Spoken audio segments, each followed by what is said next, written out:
All right, I think we've got a lot to get through tonight, so I think let's get started. Let me know if you can't hear me. You can just point up in the air and I'll figure something out. Thank you all for being here tonight.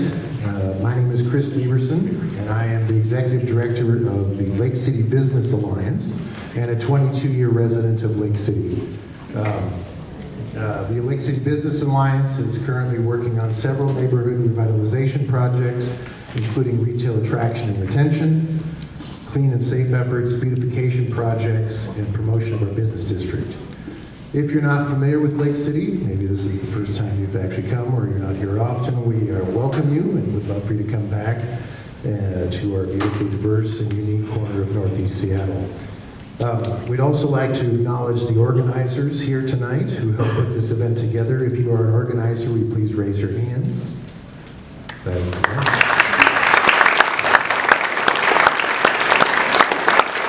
Several of these folks have been volunteering and doing this work for over a decade. I think Renee told me that this was 11 years of doing these forums. I just wanted to give a quick little context about this special election.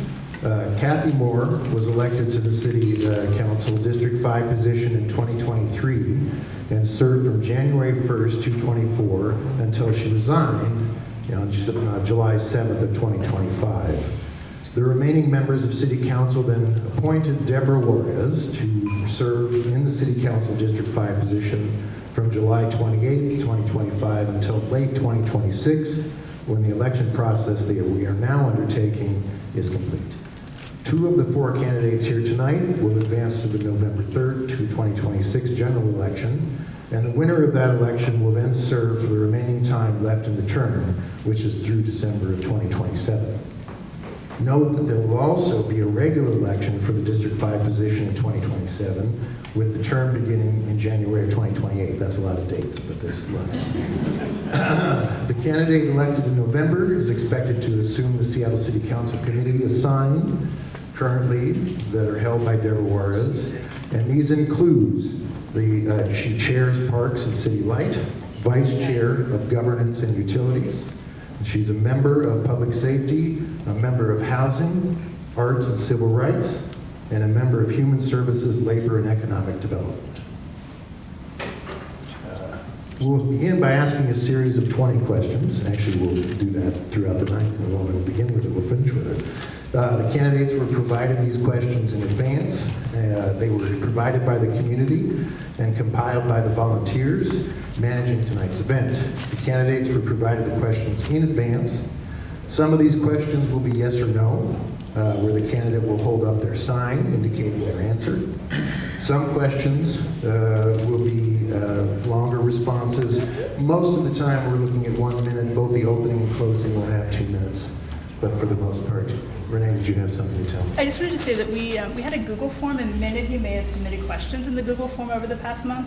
We took all of those questions and we put them together, and we tried to get a sense of what were the kinds of questions that people were asking. So if you submitted a question, you may find that your question is asked verbatim the way that you asked it, or you might find that it was massaged a little bit based on other people asking similar questions. So just to be clear. Thanks, Renee. So we're going to get started. Can we have a quick round of applause for the candidates here tonight?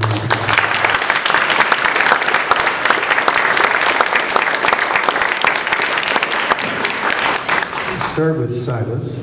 We're going to ask you to introduce yourself, why you're running, and share your top priorities for District 5. And in this first question, you have 2 minutes. Is it working? Yes. Good, okay. So I had my phone difficulty at the last forum. I think it was user error. Hello, I'm Silas James. I'm running for Seattle City Council in District 5 because our systems are failing us. But it doesn't have to be that way. I'm a proud member of SCI Union 925. I'm a healthcare educator at the University of Washington. I'm an advocate and a researcher. And I'm disabled. When I was 15, I was assaulted and sustained a traumatic brain injury. As I recovered, I was thrown into a maze of confusing public benefit systems. I had to learn to navigate them just to survive. That experience has shaped my entire life. Over the last 30 years, I've become an expert.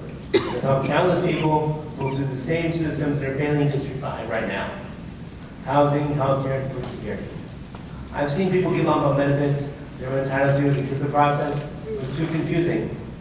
I've seen people wait months for callbacks that never came while they were leaving their cars. I know how our systems are broken, I know where the gaps are, and I know how to fix them. With ICE disappearing people, prices for groceries and gas shooting up, major employers laying off thousands, we need creative solutions and to work collectively to keep our community safe. I want to tax billionaire corporations, not hand them money. Let's stop spending millions to sweep on house people and provide them with services. Let's stop paying Axon, a military corporation, working closely with ICE, millions of dollars a year to record and catalog the movements of our most vulnerable neighbors. I know that if we fix things for our most vulnerable neighbors, we'll all benefit.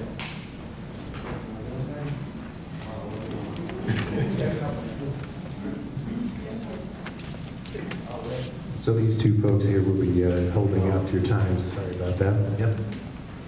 All right, good evening. My name is Julie Kang, and I'm running for Seattle City Council District 5 position because I believe our city works best when people feel safe, connected, and able to build a future here. I'm a first-generation immigrant, union household member, founder of a community bank here in District 5, and an educator. I'm running with a teacher's heart, clinical mental health counseling knowledge, and the governance mindset. My priorities are affordability, public safety, and support for small businesses. Right now, we have interconnected challenges operating within disconnected systems. I want to connect those systems so that residents can feel safe and feel the impact of effective leadership.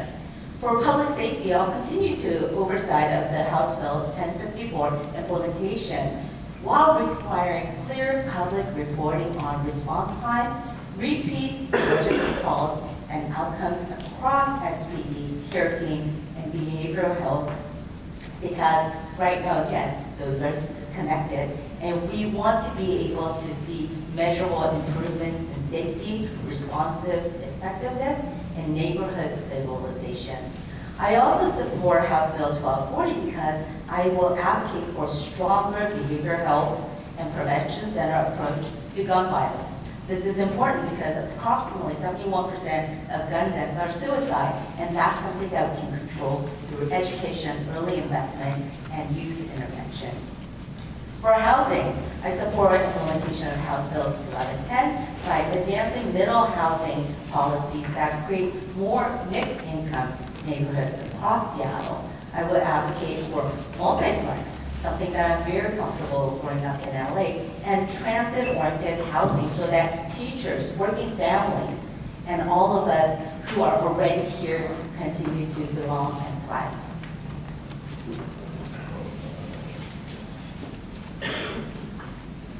Hi, I'm Dimitri, Georgakopoulos. I grew up here in Seattle, and my wife and I moved over to 15th Northeast in the Jackson Park neighborhood, and I've lived here for 13 years, driving back and forth through this district.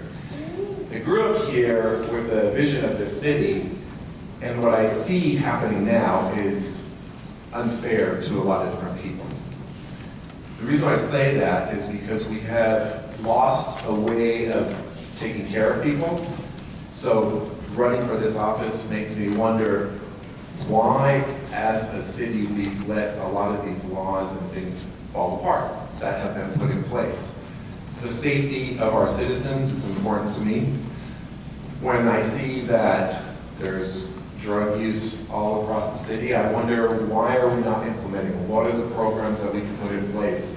I feel like that representation has been lacking in this district for quite some time. Not because of anybody's fault, because the city runs on a lot of different measures, right? And so, as a private sole owner of business running my restaurants back in the day, I literally would see break-ins in my restaurant and other people's restaurants, but with no real compassion for small businesses.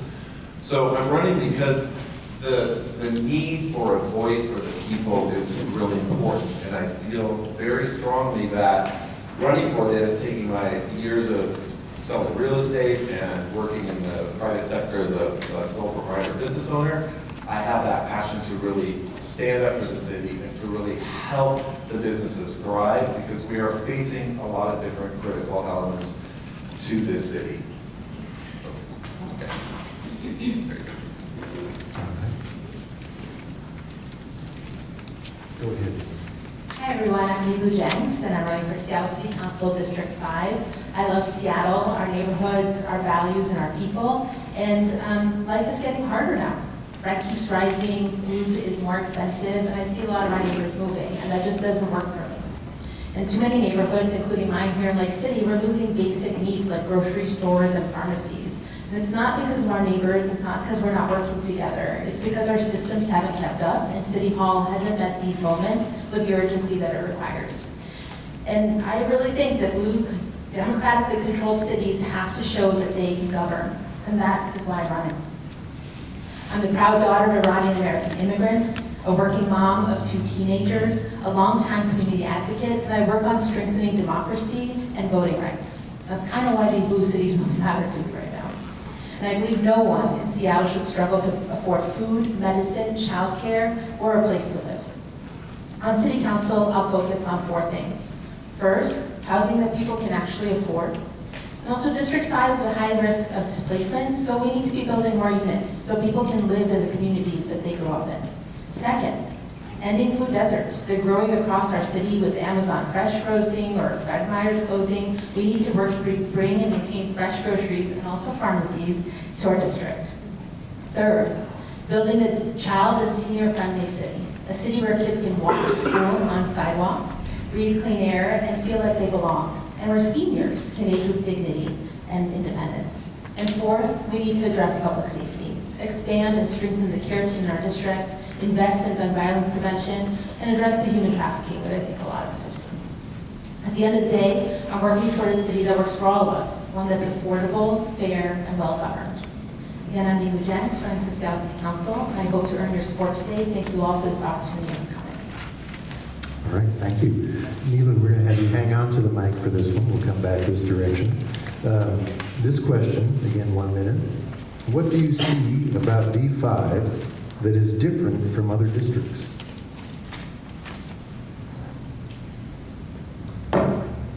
What I see in District 5 is that we've been forgotten. I've been told by elected officials that it doesn't look good to give money to the North End. But when I look around, I see a working class community, I see a lot of immigrants, and I see a lot of needs. I see a district that is the most lacking in sidewalks. I see a district that has significant gun violence problems, and yet we do not get community violence interruption investment in this district. I also see a district that's kind of fractured. People are asking me, how would I represent the western side of this district when I'm from the eastern side of this district? We need to work and advocate together, because I think that's part of the reason we're left behind. And one of the most important things to me is to build community with all my neighbors, because I think District 5 deserves more. Well, I'll tell you a funny story. I work at Windermere, and my office is in Sandpoint Way.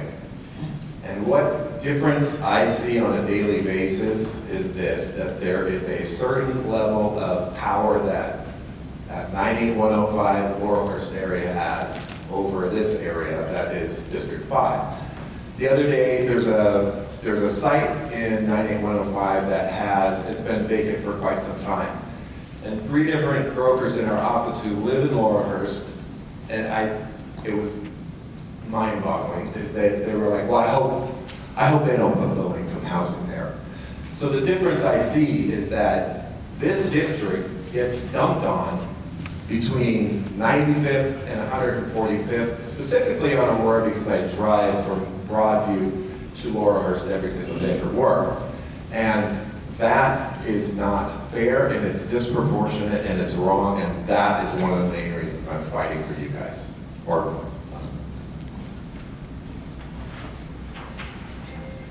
So Aurora is one of the Seattle's most important commercial corridors, but it has also become a corridor where residents and businesses have experienced gun violence, trafficking, dangerous driving, and public safety concerns.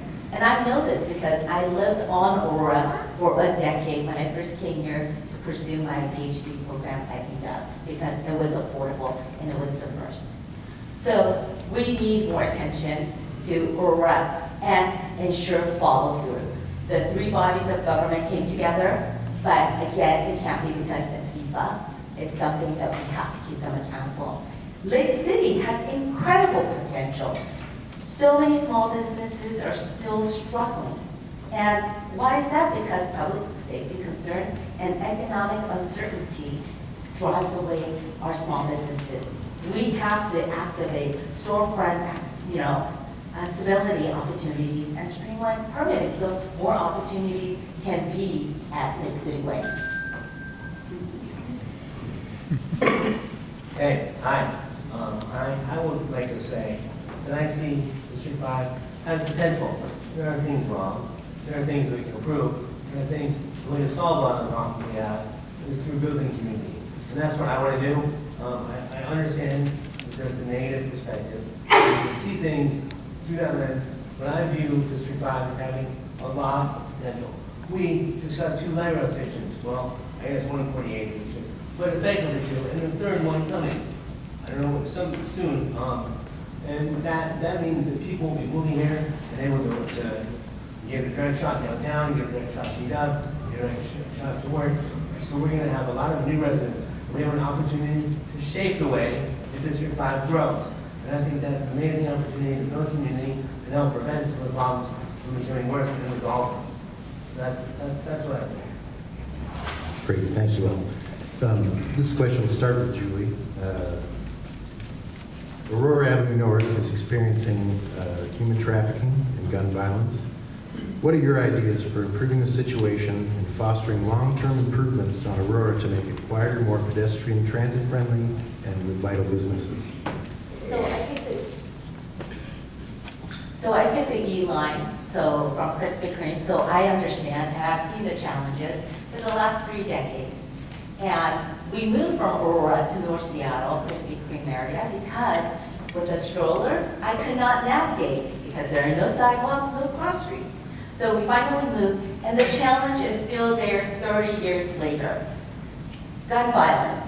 It's been in the neighborhood community, and we were making some progress with the SOAP and accountability. And right now, there are some uncertainty. But again, as I said, I was at the press conference when the 3 bodies of government came together to say we need to keep violence off of Aurora. We need to go after the jobs and the pits and protect the women to be able to find stable housing and provide care. And if that's job training, we owe it to our women. However, that's not happening. So I'm going to set up shop on Aurora, and I will be there to follow through and to ensure everyone is served. I'm sorry, Julie, we're going to go to Silas next. Yeah, thank you.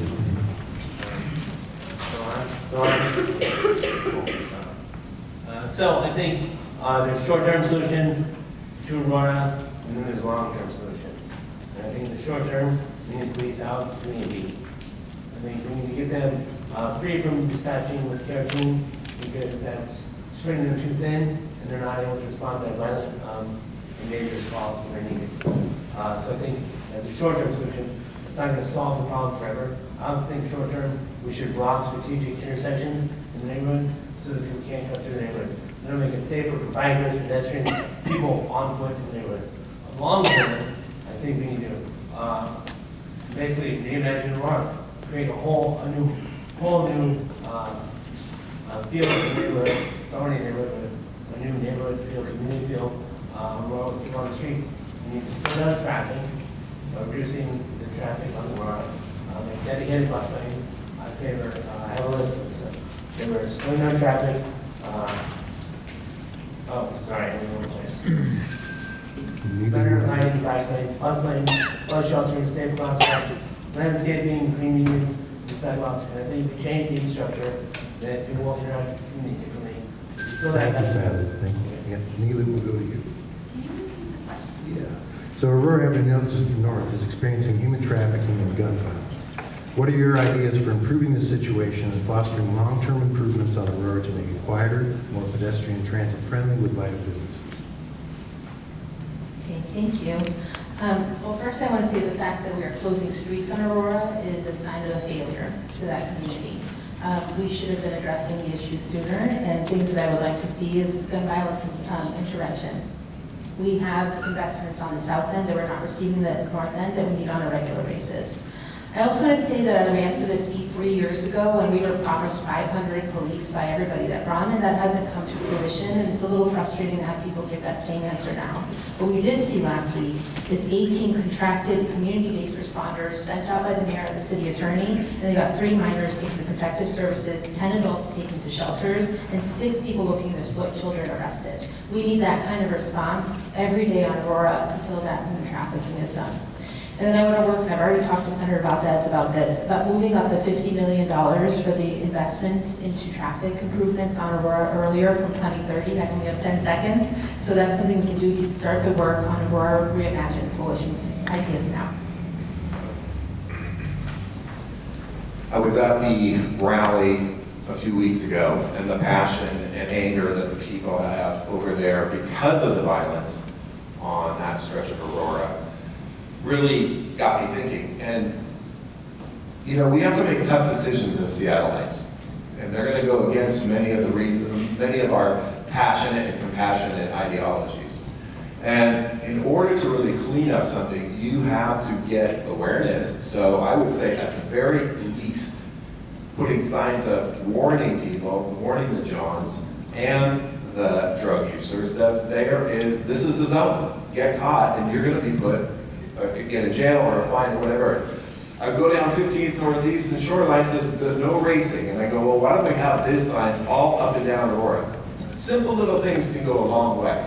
Secondly, we have to figure a way to bring in more police and have the prosecuting attorney held accountable to do what she has been elected to do.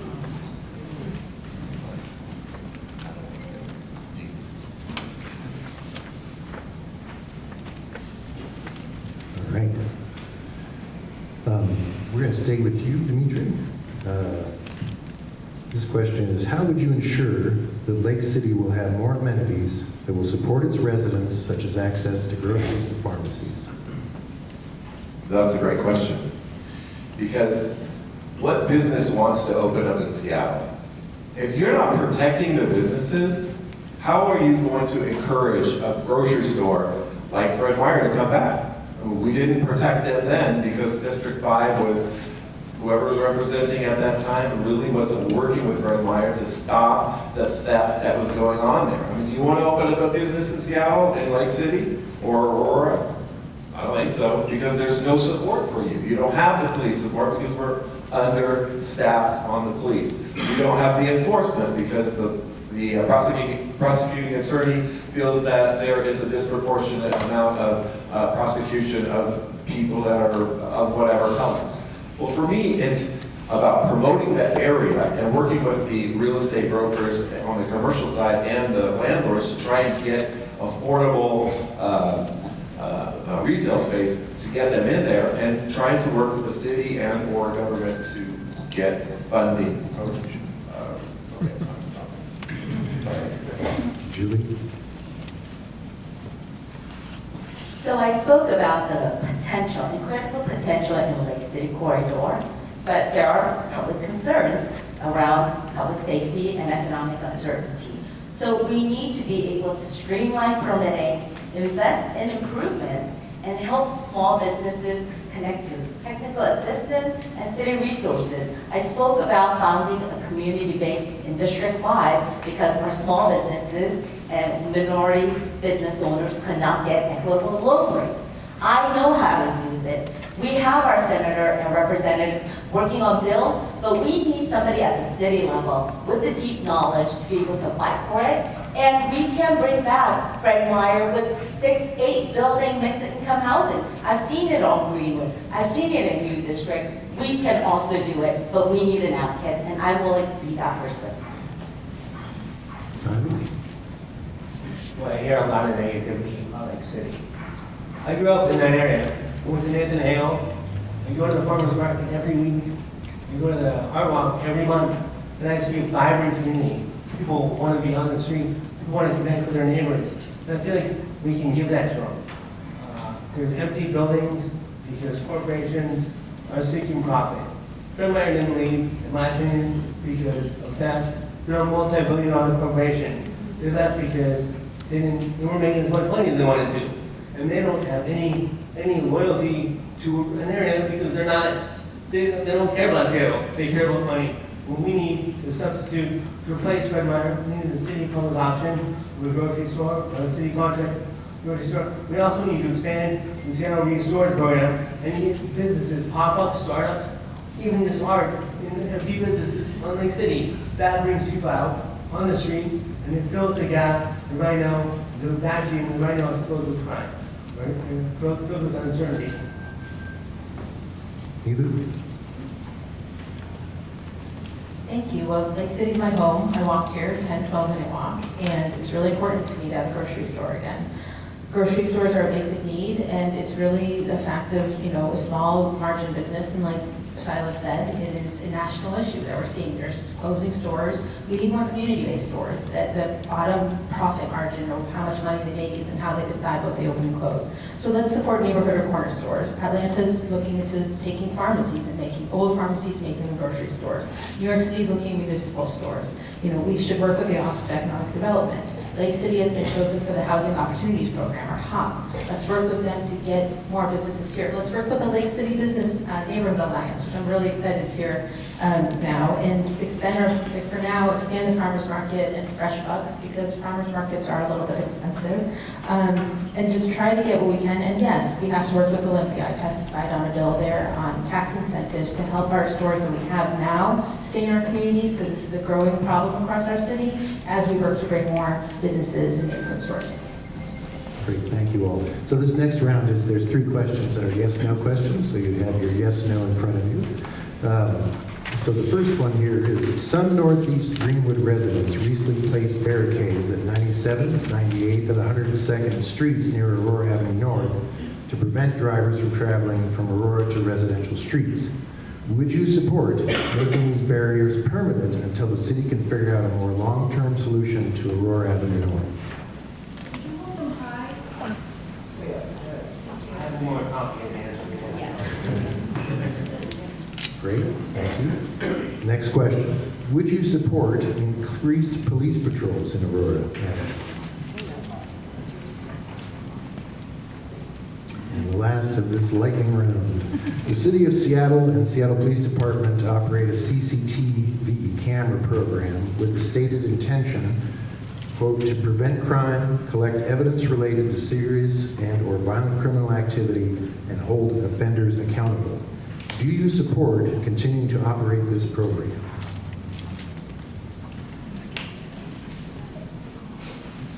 Great. There's our yes/no round. We have one more coming up later. That's exciting. We're going to go back to Nilu. This question is, many people in D5 are struggling to stretch their dollars to afford rent, food, gas, medical care, etc. What policies would you support to help? One of the biggest costs for a family is housing, another is transportation. We need more housing built in this district, more affordable housing. I supported social housing, I canvassed for it, that's something I'd love to see come to District 5. For transportation, I think we need to get more Orca cars out to communities, young people, give it to college students year-round instead of having it disrupted in the summertime. I would also like to see, us working on progressive revenue so we can drop our property taxes and, our sales taxes, which keep going up. We have one of the highest sales taxes in the nation. We need, taxes that will make the city more fair. And, we have one of the most regressive taxes in the nation. I think we're 49th. That is not honorable. And we could tax things like AI. We could have a luxury transfer sales tax. We could have, a variety of, we could tax yachts, folks, when they lay people off and park a mega yacht in our city. But, more seriously, I'm also interested in building tax credit that's being brought into the legislature that will incentivize building, because part of our issue is we have been building, and the state without income tax building is not responsive. Go to Dimitri. Well, I don't have an answer to that. I think Seattle has just gotten pretty expensive. We talk about wanting to build affordable housing, but who's going to sell their house for half of what its value is, or the back of their yard, to build a DADU, which is going to cost maybe $300,000 or $400,000 to build, because the city process to actually build a DADU or a 3-unit home situation is just too expensive. So I can't say that I have any great ideas, because honestly, Seattle's just got too expensive. The jobs that people are getting on a baseline level as $21 an hour, I think, is the minimum wage. So when you want to go out to dinner and you want that cocktail at that great Saltoro, it's still going to be $15, unfortunately, because they have to make money. So affordability, I think, now is just a pipe dream. I'm sorry, I don't mean to be negative, but I don't see where this government can change the costs to lower the taxes to give us all a break. Sorry.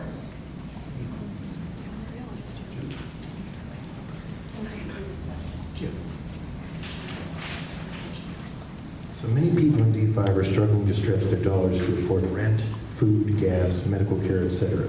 What policies would you support to help? Well, I think I have to start with housing, because it's foundation of a healthy and thriving city. And teachers and nurses and first responders are spending a large portion of our income on housing. So we have to be able to build mixed income housing so our seniors can stay, our first responders, our teachers can stay. And I also think it's important that as we think about building more housing, that we think about mixed income, affordable housing, and maintaining those things. So I have to think about the tree canopy inequities, because as we are demolishing these affordable middle income housing and bringing these gigantic, $1 million homes, my candidates cannot afford it.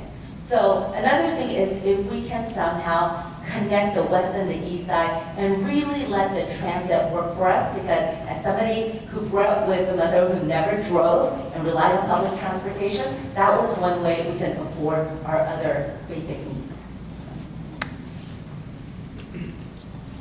Okay, so I may have the dubious honor of being the only person here who knows what it's like to be poor in 2026. In Seattle, it's very tight. I'll say that. And I not only do I know from my own experience, I've interviewed thousands of vulnerable people through my work at University of Washington. I've helped people one-on-one navigate the healthcare system and public benefit system. I know where the gaps are. I know how hard it is. And I have actual solutions and ideas based on my own personal experience. I'll go quickly, I have a lot, but please consult my website for more information. I want to do a vacancy tax, which will drive down the cost of vacant apartments and put more housing on the market, which should drive down the cost of housing across the city. Support making public transportation faster, reliable, and free. Can you imagine a city where, like, I'm in a hurry, I have to take the bus for my doctor's appointment? That could be a reality. I also support a public option for grocery stores, and I'm proposing a guaranteed basic income, money to the people below a certain income level can count on it no matter what. That will solve a lot of the affordability crisis. Thank you. Julie, we're going to start with you on this next question. What changes do you think are needed in Seattle Public Police Department to restore trust and provide all community members with policing aligned with Seattle's values? So right now, I have spent the day doing ride-along, speaking with our officers, being actively engaged in the North Precinct. And we don't have enough officers, so that's a challenge. However, the officers we have to do cultural competence training. I did my PhD in multicultural education, teaching teachers how to work with multilingual learners. We have to create trust with the ethnic communities. And then we can continue to be visible in the community, not only when there is emergency. Because in schools, when you're only called when your kid is in trouble, that's not when we build relationship. So we have to be visible. So I talked about setting up shop on Aurora. I also believe we need a satellite office for North Precinct on Aurora. Because to get from one side to the other side, it takes 15, 20 minutes after the crime has been done and after the violent, whoever caused it is gone. So that's not appropriate. Dimitri? Could you repeat the question? What changes do you think are needed in Seattle Police Department to restore trust and provide all community members with policing aligned with Seattle's values? Well, two things. We need more police officers. So how are we going to do that? I don't know. They've been trying to do this for quite some time. We have to make the hiring process more lucrative or more desirable for police officers to actually fill those jobs. I believe that we need that beat presence going up and down Aurora, and I do agree with Julie that we should have a satellite precinct. I spoke to a couple different police officers who I've known for a long time, and I had a suggestion that they kind of disagreed with, but it would be a mobile precinct to go up and down Aurora specifically, or have two of them, one up by 140th-ish where there's problems, and then of course like in that 95th area. It's my kind of Trojan horse idea, because you got to have the presence there. If you don't have the presence there, that's where the problems all come. So those would be my two suggestions or ideas. Thank you. There's a number of things that we need. First of all, an overnight site committee with actual teeth. You know, that wasn't passed in this last contract. That's very unfortunate. I'd also like to see the care team supported and expanded. Right, I observed 2 hours of 911 calls. Not a single call could go to the alternative response. We started ahead of the nation, and now Albuquerque and Wichita and many other cities across the nation, even Redmond, is ahead of us. That is not okay. The police chief right now could direct more calls to care, and that would reduce our 911 calls. We have a 7-minute response time right now. Let's send non-high emergency calls to care. That would be something that would help build my trust. I'd also love to see more hiring of detectives so that we're solving crimes and getting to the backlog of cases. And finally, I would love to see survivors and victims centered in what's happening. Often they're dealing with the police after something happens rather than the human services unit. And people need trauma-informed responses. They need to know what's going on with their cases, and they deserve a callback, and they deserve to just know what's going on, and that's not happening right now. And that's how we build trust. Silas?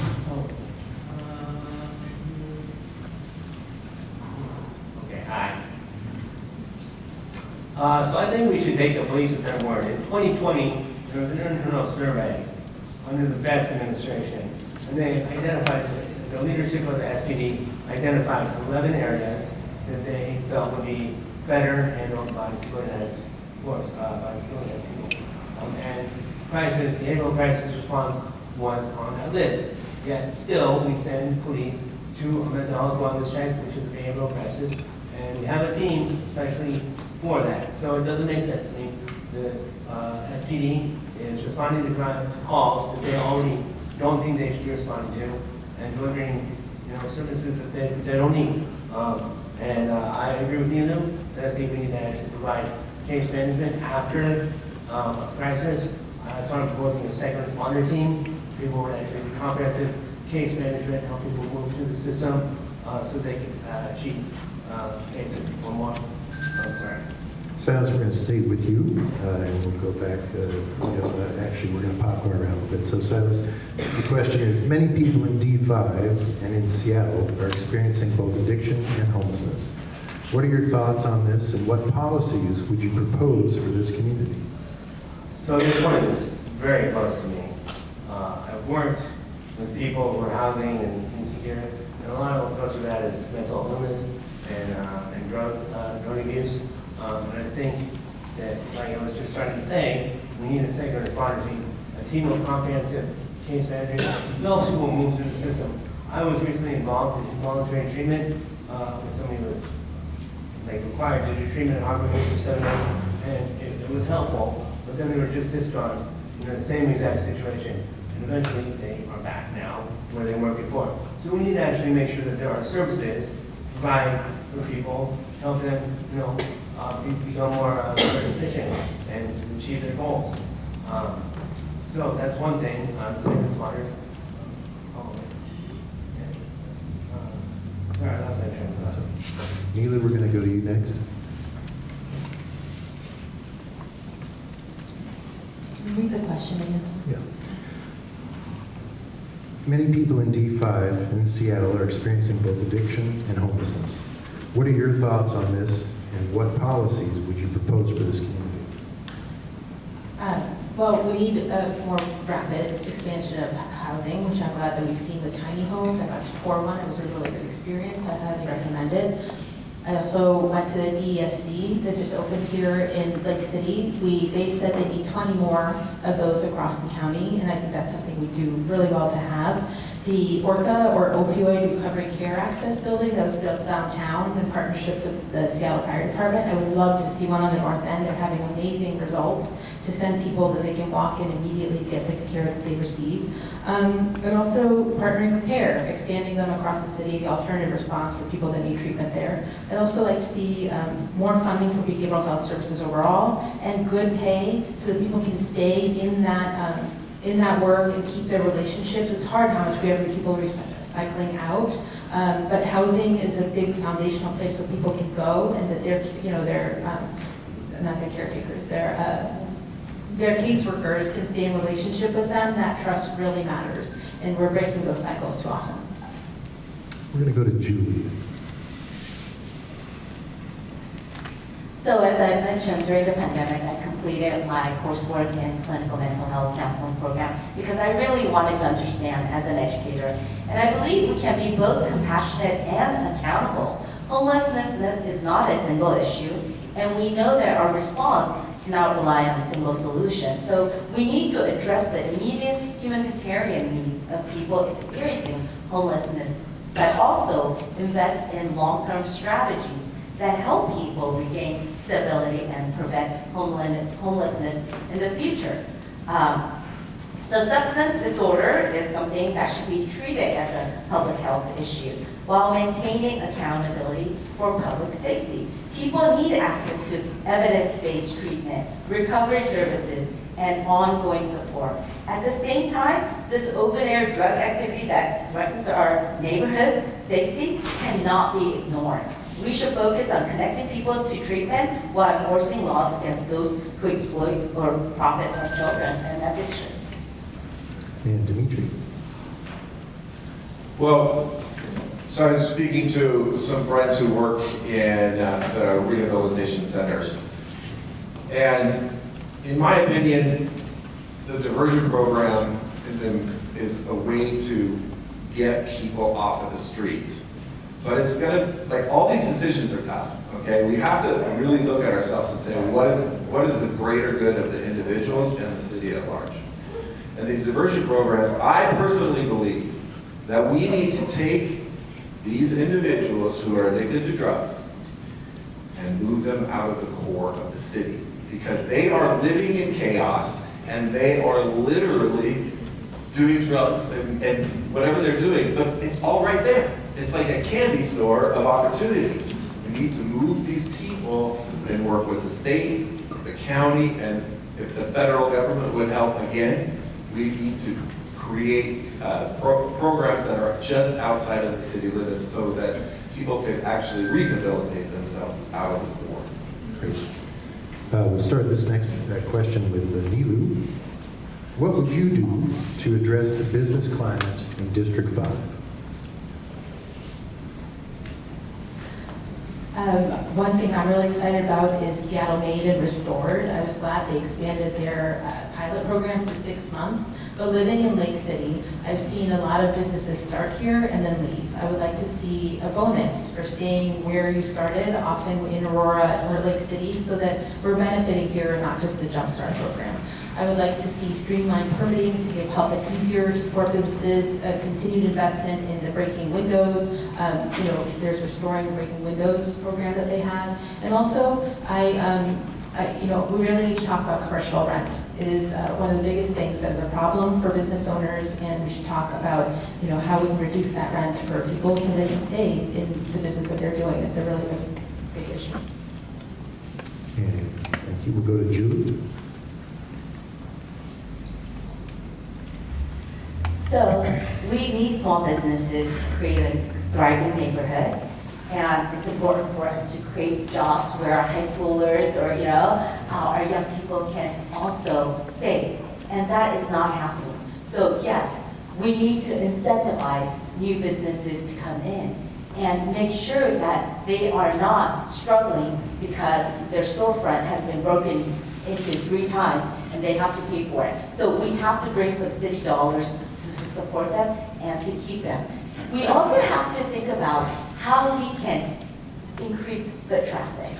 When people are feeling safe, they will walk down to the coffee shops and the restaurants and utilize it. And lastly, I think it's important for us to understand that local businesses are not millionaires. So let's think about how we can support them to stay, because if you walk down Lake City Way on a Sunday, you can't find coffee shops that are open. And when you talk to the Breakfast Club, you know why it's running. It's family run and family loved business. Dimitri? So I thought a lot about this because I have started a business, or multiple businesses, but I've done it with a very limited budget. And I was pretty fortunate that we were at a time where restaurants really could do well. I was glad to see that the city eliminated the B&O tax for businesses under $2 million, that gross under $2 million. If there is a way that we could work with the landlords to work on a percentage as opposed to like a net lease, which the business owners aren't just paying like $2,000 or $3,000, $4,000 for that space. They're also paying portions of that property tax and all the maintenance of that building, which just gouges the businesses. So working, I think, with the UW, especially graduate students, SPU, and of course Seattle University graduate students, to get some sort of group together or coalition to create or to help young entrepreneurs learn how to develop a business, and hopefully we can get grant money to help them get that seed money going, because that's really the most difficult part, is the startup money.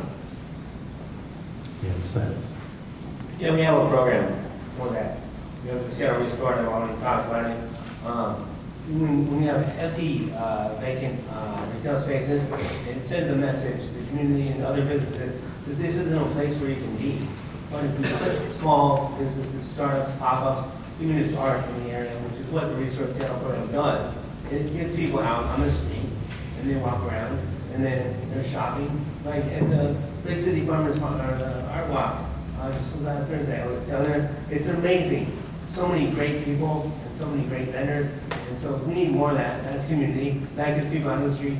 And then on the other side, letting people on the street, we need to do a guaranteed basis. You know, people in Seattle, you know, a little bit of money doesn't go very far in Seattle. You need a lot of money, and if we can actually guarantee basic income, there's been a lot of studies. It's been shown, proven time and time again to help improve housing security, decrease poverty, which directly reduces crime, and then that gets people off the street, out of crime, and like more prosperous, and then we can do things, you know, in the community. All right. So, thank you. This is our next round. We have 3 questions that are yes/no questions. How's everybody doing out there? You're very cooperative. Lovely. Thank you. This question is, do you support a moratorium on data centers in Seattle?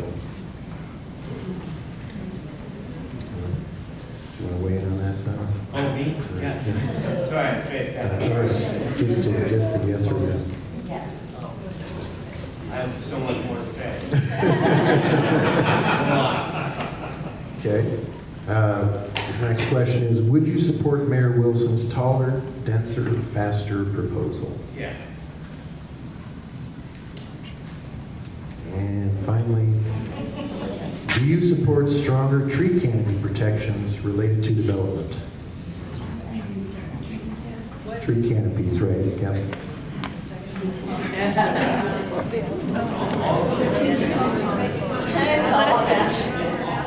All right. Tough decision. There's a way to do it. Okay, here we go. We have 5 questions left. Thanks for sticking this out with us. This next question is, we'll start with Julie. How would you increase and prioritize sidewalk construction in D5? Oh my goodness, sidewalks, yes, it was promised, it was never delivered. I waited 10 years and I had to move.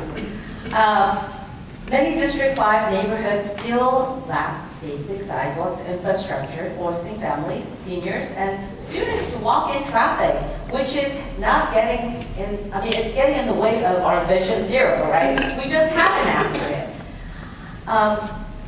So again, It's important for us to close those gaps and give it a priority because that's going to help us to get to the 3 light rail stations that Silas talked about.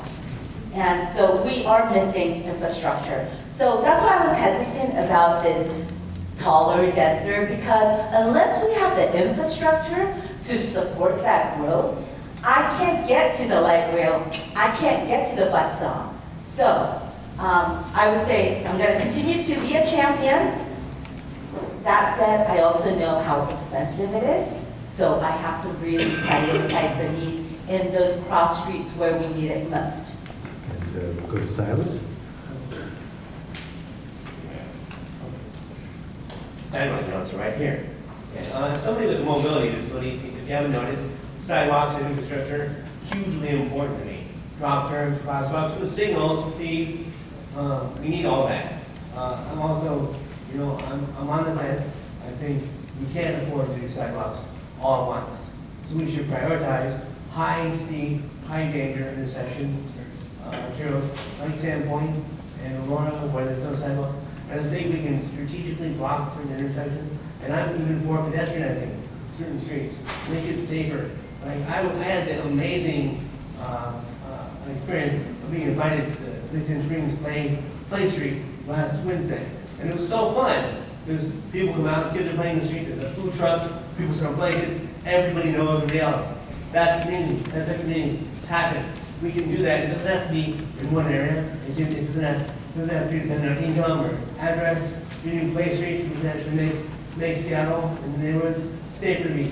People drove, people like say, oh, car, nobody got out of the way, go very slow. It was great. So we can do that at places. Move on to Nilu. Well, I live on Sandpoint Way, and I walked here, and there wasn't a single sidewalk on the way. It's definitely a public safety hazard and something that I think about a lot. What we do, they are expensive. We were promised them decades ago and haven't got them, and every year they're more expensive. So things we should prioritize: safe routes to school, which can help with funding from Olympia, and children should not be walking to schools on the road, which my kids had to do. And then we need to focus on high accident corridors. We have a lot of them in the district. And finally, an equity component. It is beautiful that Mont Lake got lidded and we have this waterfront project that happened, but those were mainly beautification projects. We should be thinking about investment in funds in this city for safety and for transportation and density and all the things that we need before we're going for beauty first. And so we should be fighting for District 5, making sure that we get the money that we need. It doesn't always go to downtown or the wealthier districts. We deserve big projects too. Yeah, I mean, I agree with all of them, but the high priority should definitely take precedent. Where I live in Broadview, I don't think we really need sidewalks in many of those side streets, but definitely along Sandpoint Way. I drive it every single day, and I go, I can't believe I've driving this for years and years and years, and there's not even the effort to put sidewalks. So yes, what they say is, I totally agree. I like that idea. Prioritization, and I really have to say this because it's probably not going to like, a lot of people won't like this thing, but I would not prioritize bike lanes. I would prioritize these sidewalks much faster than it would. I mean, going down 130th to how it comes down here, this big project, I get it, but I gotta tell you, I don't see a lot of people riding bikes in the city. That seems like a big waste of time. I said it. This next question, there's a lot of words here. I'm going to read them and then you'll find the question. The Seattle Transit Measure, STM, invests in transit infrastructure and capital projects to make our public transportation better, more reliable, and to provide more access to everyone. The current ballot measure was passed by Seattle voters in 2020 and expires in April of 2027. Mayor Wilson announced a proposed renewal package that doubles the sales tax from 0.15% to 0.3% and is expected to raise an average of $138 million annually over the next 10 years. Most of the funding would pay for extra bus stops, bus trips, focused on equity priority areas. The proposal also doubles the number of free Orchid cards given to people who need them the most. The Seattle City Council Select Committee on Seattle Transportation Benefit Districts is now reviewing the mayor's proposal and will finalize the 2026 Seattle Transit Measure. The goal is to place in on the November 2026 general election ballot for voter consideration. Here's the question. Where in D5 would you like to see expanded bus service, and what other transit investments would you prioritize the STM dollars? And we'll start with Silas. Well, the obvious answer is east-west buses. You just can't do that. You need to be able to get, north-south, just the geography of the city, north-south is easy. We need actually feeder buses to take you to light rail stations, rapid rides from major transit, major residential and retail areas. I would say, I'm going to show my cards here. I'm a socialist, I'm a democratic socialist. I think buses should be free. I think public transportation should be free. We spend, or we're proposing, I think $90 million to put up gates, and then it's projected to return $30 million a year. How does that work? Let's actually make buses free. In a time right now when it's so expensive to get around in a car because gas is $6 a gallon, it's going to shut down our economy. It's going to make it harder for people to move through the city. Let's actually make it easier for people to move through the city free. More bus lanes, way buses to go faster. It already sucks to drive in Seattle. Anybody disagree with me, I'll fight you. It sucks to drive in Seattle. Let's make buses really good, frequent, fast, and free. Julie? So as someone who regularly takes the E-line and the light rail, I understand both the value and the challenges of our transit system. And in North Seattle, because we are connected from Puget Sound all the way to Lake Washington, I agree, we need the east-west connector. Why can't we have a circulator like from Seattle University to the water, G-line just goes around. We just need a 5.5 miles. I know that 77 line is going to bring us some stops, but I don't think it's going to go all the way down to Parky Park, all the way to Sandpoint, and make sure it connects in the three, light rail that we have. So, but in terms of the financial responsibility, I am also of mind that, $150 for a working family is an added cost. So I want to make sure that we are using the money that we are already collecting in a way that works for working families who are paying for the transit. Dimitri? Well, I don't have an answer to that question because honestly, I don't ride the bus and I see the problem. The access from east to west, I know I drive, it takes forever, but I have to use my car. So I do not have any answer for that question, other than I would rather see money allocated to building businesses, which generate more revenue, as opposed to taking revenue out of taxes to help the bus riders. I'm sorry, you're a bus rider, but I'm just telling you exactly how I see that. Building businesses generates more revenue for the taxes, and then we can allocate money that way. Sorry, Katie Wilson. Well, as a climate advocate, I would like more people to take the bus. And as a mom of teenagers who do not want me giving them rides and want to know how they get from Lake City to the Fremont Flea Market, say it, it's a tongue twister, more easily, that's the kind of bus routes that I want to see. I want to see frequency, reliability. We've had buses come by the 75th on Sandpoint, or rather 2 in a row don't come, and then my kids need a ride. That's something that doesn't work for families. I want to see east-west bus routes like we mentioned, but I also want to see north. So I would like to be able to get to Lake Forest Park. There's a route they're trying to get rid of, and we just lost our grocery store. And Lake Forest Park is a really great little place there with like clothes and swirl, ice cream and pizza and a grocery store, an amazing bookstore, third place to park, books. But those are the kinds I want to see, the bus routes I want to see that get us where we want to go. And finally, like buses to the light rails, so that we can get there frequently and choose that as our first option to get downtown, because I don't want to drive downtown that traffic. But I want to know that bus is coming frequently and reliably and is clean and safe. And one thing I'll add, bathrooms at light rail stops might be something nice down. All right, we actually just we have 2 questions left. This one is D5 has several aging electrical, water, and drainage systems which have fallen into disrepair. Much of the electrical and water grids are well past their expected timelines for functionality. If elected, How will you ensure that your neighbors in D5 are properly prioritized to ensure they are receiving fair and reliable access to their public utilities? And we'll start with Silas. Oh, I have. Sorry, you. Okay. Well, I have several progressive taxes on my website. I think we need to prioritize infrastructure. I think using potholes, sidewalks, crosswalks, streetlights, intersections, and of course the electric system and the water system. It's inexcusable that if you lose your power, it's ruins your day or week or how long it's on. So make sure they have funding to prioritize repairs. And I would just say, I think the question was how responsible I'd be to my constituents.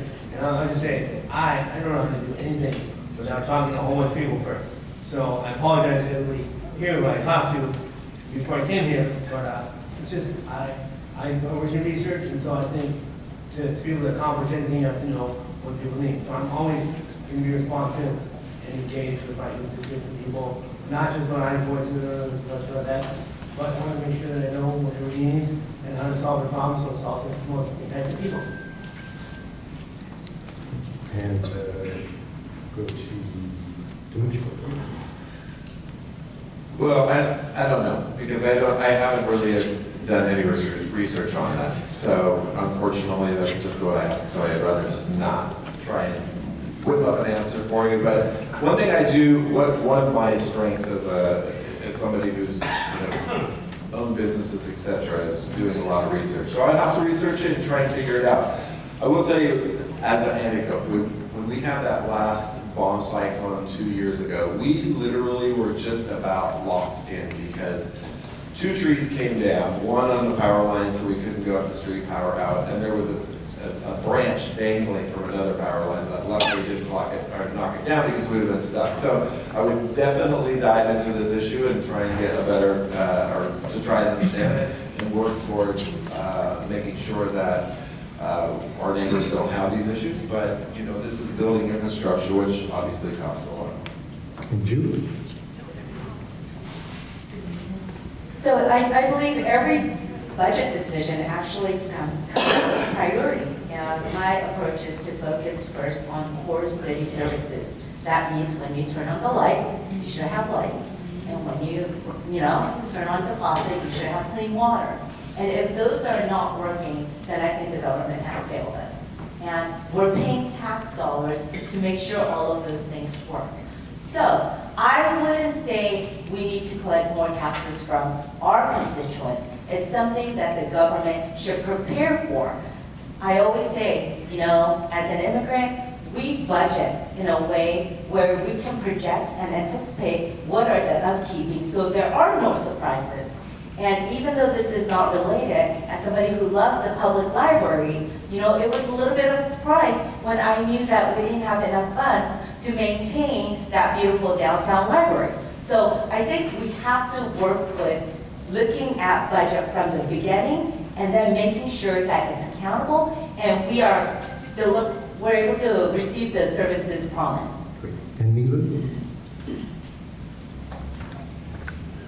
Well, first, I hear of Pinehurst, for many years you've been losing power, and then Queen Anne had the same thing happen and they got theirs fixed.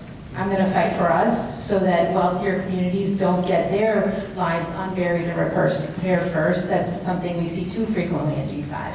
Another thing is, I think we've all seen in District 5 that SDOT and SPU, the utilities, don't work together. They rip up our roads and then pave them, and then rip up our roads and then pave them. Let's try to organize a little bit, save a little money that way, and make it so that we're not disrupted with traffic and throwing money away. The last is an AI tax. AI is already putting a burden at data centers. We do already have them in Seattle, putting a burden on our electric grid. We should be taxing that money. They should be paying for our electrical grid upgrades. That's something that I think there's a lot of money to do, and we should be doing. This moratorium is really important for us to catch up legislatively and not let them, our rates go up. They're already going up. There's an article in Seattle Times about $10 is going up. We should make AI pay for itself. All right, we've been through a lot tonight. We have one last question, or just an opportunity for you all. We'll start with Nilu and then come back this direction. As a closing, we'd like just to provide you an opportunity to share final thoughts. You have 2 minutes for this. Yeah, take it away.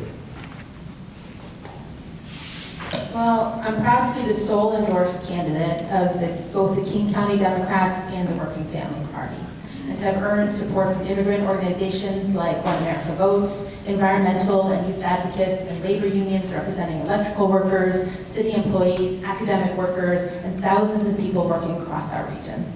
I've helped pass legislation in Olympia, built coalitions, organized the nation's largest gun buyback in response to the Parkland shootings, and I've gotten results. I'm ready to govern on day one. In a special election, we open what that means here. We'll have to turn around and immediately get into office and get working and run again in a ranked choice voting election. You can ask me about that, I work on it. I'm running because I want my neighbors to thrive.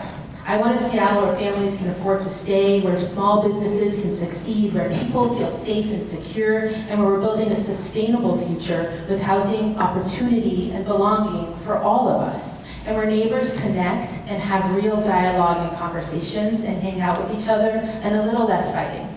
We need to talk more. I am really grateful to be here today. It is really important to me that you all showed up, that there are so many neighbors that organize this. This is what democracy looks like. Our disagreements is also what democracy looks like.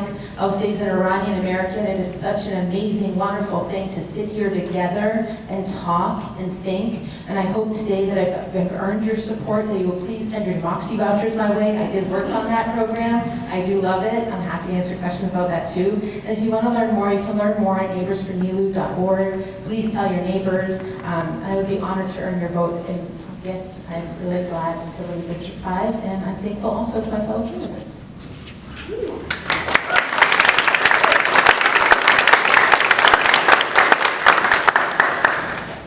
Well, I got into this race because I see Seattle is facing a big problem. And this problem derives from the new technology, AI. I see our city that we have big ideas, big dreams, big expenses, but I don't know how we're going to pay for them if we're losing big jobs. I don't know who's going to come in and save Seattle. There's not new technology that I can see down the forefront that's going to come in here. So I'm running to, at least, at the bare minimum, to use my years and years and years of being held accountable, working very fast, and making sure that time is of the essence for this one-year position to clean up 95th to 145th on Aurora. That would be the first thing I do from day one. Whether it's whatever it is to get the police and the city council or the mayor involved in this process, which I see they are now, and to clean that stretch of land up. Secondly, holding everybody accountable. I'm talking from the drug addict to the mayor, because everybody in this city needs to buckle up and get together, because we are not in a situation where economy is coming to us. We're seeing a situation where economy is leaving. Secondly, and lastly, I'd like to work with reinvesting into the small business community, specifically in our Aurora and Lake City area. Having opened up businesses, which I said before, I am very compassionate for what it takes to run a business. I have had to go out of business, which is incredibly excruciating financially, mentally, and emotionally. So those are the three things that I would focus on in this next year if I'm elected.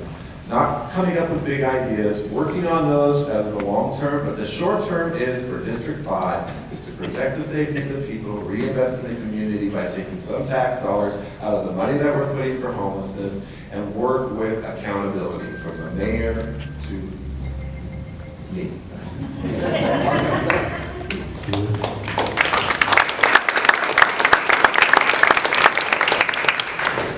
Well, I want to start with gratitude. It is an honor to be in this space. Who knew, daughter of an immigrant with a mother who worked 12, 14 hours on the assembly line, who raised me in the library because that's where I had to wait for her, who believed in education, even when the system was not designed for us, would be in this space.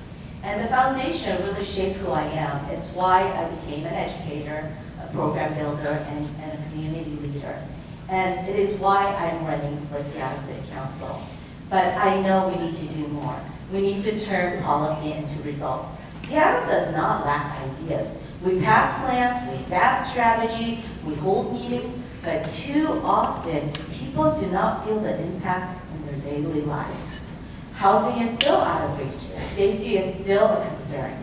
Basic services feel inconsistent, and good governance means that we do not just pass policies, we implement it with urgency, clarity, and measurable outcomes. We also need accountability across departments.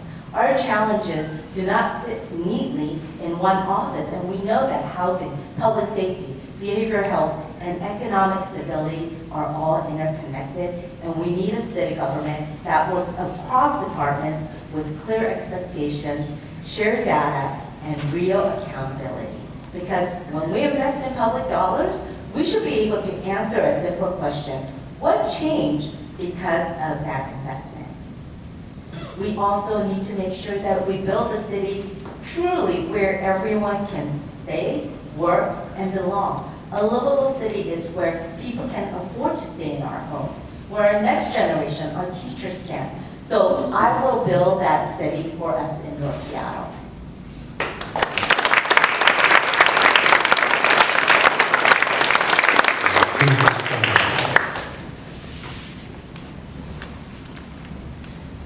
I'm not a polish candidate.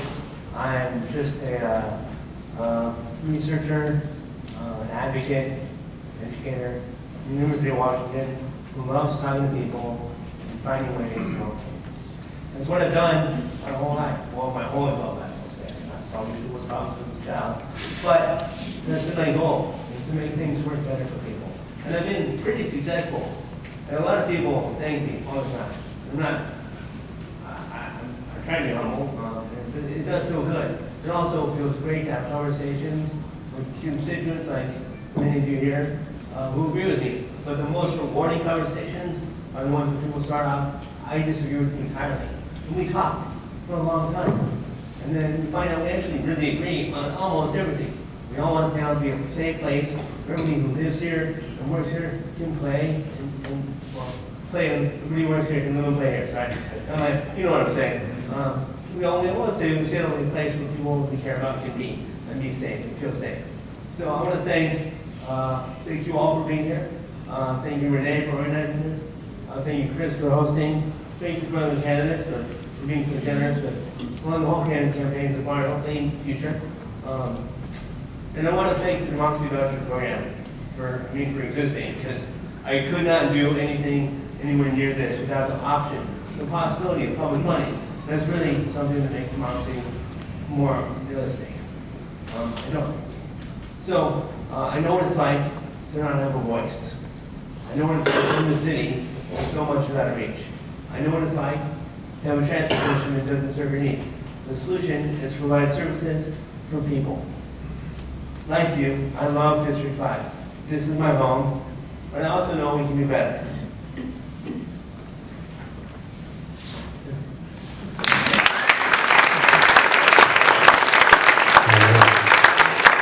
So that concludes the evening. Thank you for being a very respectful audience and being here tonight. We really appreciate it. And one more big round of applause for the folks that are here.